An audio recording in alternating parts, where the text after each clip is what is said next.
बांग्लादेशी घुसपैठियों को बंगाल के अंदर घुसेड़ करके आपकी डेमोग्राफी को बदलने का काम कर रहे हैं। सीएम योगी का सीएम ममता पर सीधा वार। बंगला बोलेगी, बंगला बोलेगी और कोई भी माई का लाल बंगाल की संस्कृति के साथ खिलवाड़ नहीं कर सकता है। बांग्लादेश में हिंदुओं पर चुप क्यों है दीदी? 15 वर्षों में टीएमसी की सरकार ने उस बंगाल को नोच डाला है, कंगाल बना करके रख दिया है। टी से तुष्टीकरण, एम से माफिया राज और सी से कटमनी।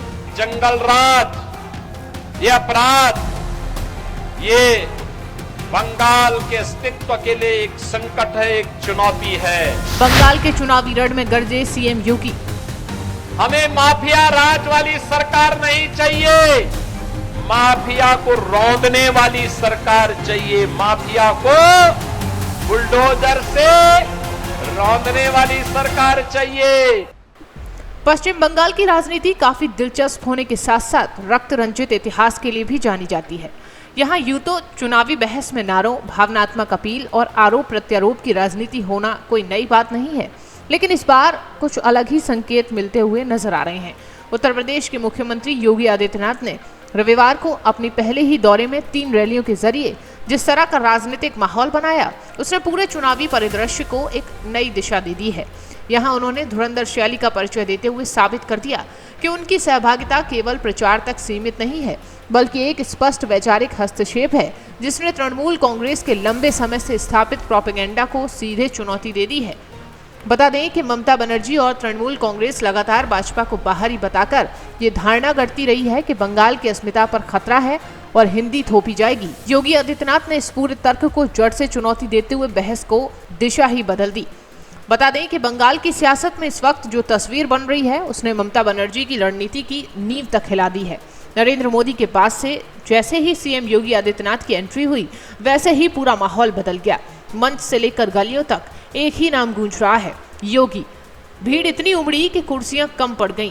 लोग बैरिकेड्स पार करने को तैयार दिखे और कई जगह तो समर्थक सिर्फ एक झलक पाने के लिए रो पड़े। ये सिर्फ राजनीतिक रैली नहीं थी, ये एक भावनात्मक लहर बन चुकी है। योगी आदित्यनाथ जब मंच पर पहुंचे तो जय श्री राम के नारों से पूरा इलाका गूंज उठा। उन्होंने सीधे सीधे बंगाल की कानून व्यवस्था पर सवाल उठाते हुए कहा कि अगर आप भी उत्तर प्रदेश जैसा बदलाव चाहते हैं तो वैसा ही जनादेश देना होगा।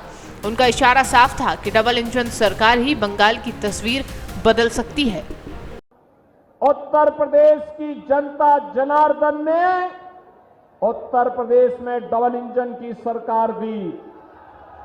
डबल इंजन की सरकार, और डबल इंजन की सरकार आई। उत्तर प्रदेश में तुष्टीकरण नहीं बल्कि संतुष्टीकरण है। हर नौजवान, हर गरीब, हर किसान, हर महिला, हर श्रमिक, सबके सम्मान के लिए सरकार कार्य कर रही है। याद करिए, अब उत्तर प्रदेश में दंगे नहीं होते। नो कर्फ्यू, नो दंगा। यूपी में है सब चंगा। उन्होंने अपने भाषण में यूपी मॉडल का उदाहरण बनाते हुए कहा कि कैसे उत्तर प्रदेश में माफिया, गुंडों और अपराधियों पर सख्ती से कार्यवाही की गई। योगी का संदेश बेहद स्पष्ट था, एक बार बंगाल में भाजपा को मौका दीजिए, फिर देखिए कैसे गुंडा, माफिया, घुसपैठी और अपराधी लाइन में आ जाएंगे, और अगर नहीं माने तो बुलडोजर भी तैयार खड़ा है। कि तुष्टीकरण, जिस प्रकार के दंगे आज बंगाल में हो रहे हैं, यही दंगे, यही अराजकता, यही गुंडागिर्दी 2017 के पहले उत्तर प्रदेश की धरती पे भी होते थे,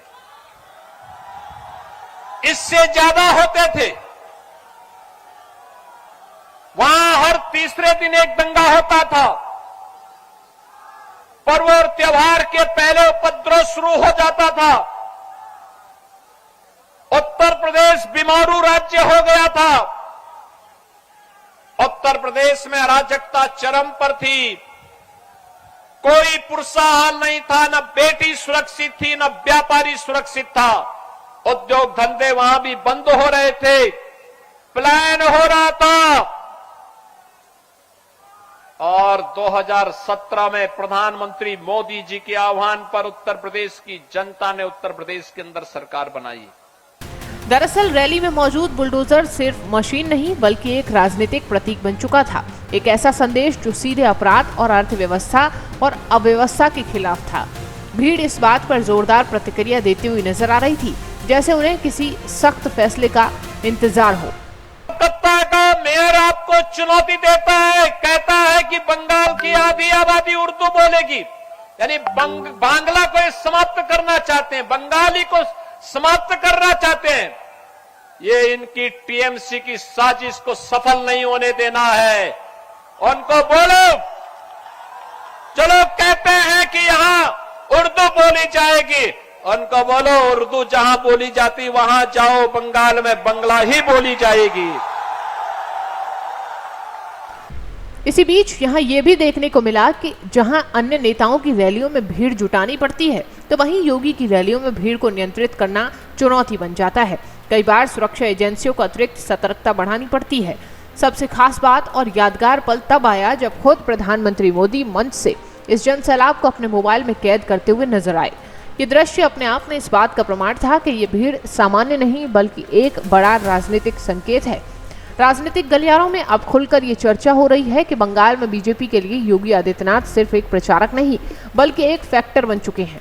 उनकी छवि, सख्त प्रशासन, कानून व्यवस्था और सनातन की राजनीति उन्हें बाकी नेताओं से अलग बनाती है। कश्मीर से लेकर बिहार और अब बंगाल तक योगी की रैलियों में जो भीड़ और उत्साह देखने को मिला वो ये संकेत दे रहा है कि आने वाले समय में उनका कद राष्ट्रीय राजनीति में और भी बढ़ सकता है।